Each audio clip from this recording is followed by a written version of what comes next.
Israeli forces have launched a large-scale military operation in the West Bank. At least 8 people have been killed and 50 others injured, according to Palestinian health officials. The Israeli officials say they were attacking, quote, terrorist infrastructure in the region.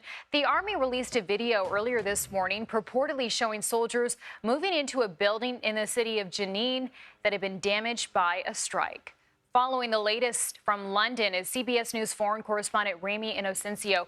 Ramy, thanks so much for being with us this morning. Tell us what we know about this operation so far.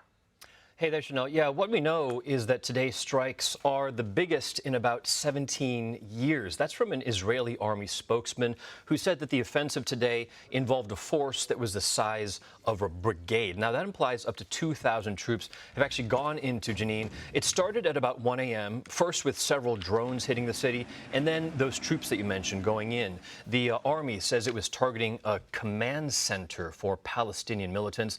That set off gun battles in the streets that went on until well after sunrise. Israel's army also bulldozed roads. Apparently, that was to make sure there were no hidden roadside bombs. Now, it said it wasn't planning to hold any ground for the long term and that this raid could last between 1 and 3 days. I want to ask Ramy about the significance of the location, the strategy behind this. Why target Jenin? Yeah, well, there are security aspects, political aspects, and historical aspects to this.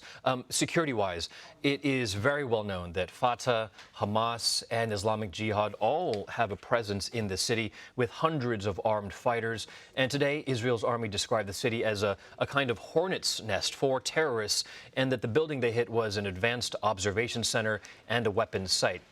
Historically, really to your question there, is that Jenin is really no stranger to struggle. It has been a long-time stronghold for the Palestinian fight against Israel. Today's offensive, not just the latest in a year-long spike in violence, but a friction point since the last uprising from Palestinian territories from about 20 years ago.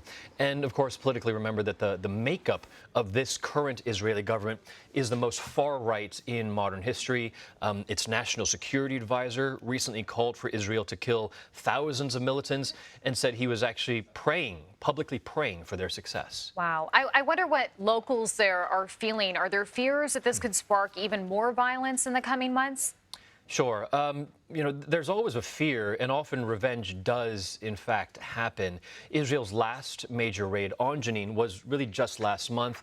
Palestinian gunmen killed 4 Israelis in a nearby settlement in reply, and that's why Israel's air defenses, right now we know, are on alert for possible retaliation from rocket fire. But words, those are already flying. The Palestinian Authority said that Israel has committed a new war crime. Islamic Jihad, which we know is backed by Iran, said all options are on the table to respond to Israel's aggression. And then there is Israel's defense ministry saying that they are ready for all scenarios. So looking ahead, we expect there might be more revenge and retaliation, as there has been in the past. Okay, lots to follow there. Ramy, thanks for the update.